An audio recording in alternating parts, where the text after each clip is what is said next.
আজকে ঢ্যাঁড়সের একটা সুন্দর রেসিপি তোমাদের সাথে শেয়ার করব। তার জন্য আমি কচি ঢ্যাঁড়স নিয়ে নিয়েছি আর ঢ্যাঁড়সের দু মাথা কেটে নিয়ে তারপরে মাঝখান থেকে চিড়ে নিয়েছি।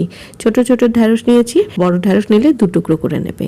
এবার কড়াইতে সর্ষের তেল গরম করে ঢ্যাঁড়সগুলোকে নুন দিয়ে একটু ভেজে নেবো। খুব বেশি ভাজবো না, 80% ভেজে নিলেই হবে। এবার ওই তেলের মধ্যে দিয়ে দিলাম গোটা জিরে ফোড়নে, একটু নাড়াচাড়া করে নিয়ে দিয়ে দেবো পেঁয়াজ কুচি। পেঁয়াজটাকে একটু হালকা লাল করে ভেজে নিয়ে এবার দিয়ে দেবো টমেটো কুচি। টমেটোটাকেও একটু ভেজে নেবো। তারপর আদা কাঁচা লঙ্কার পেস্ট দিয়ে দেবো।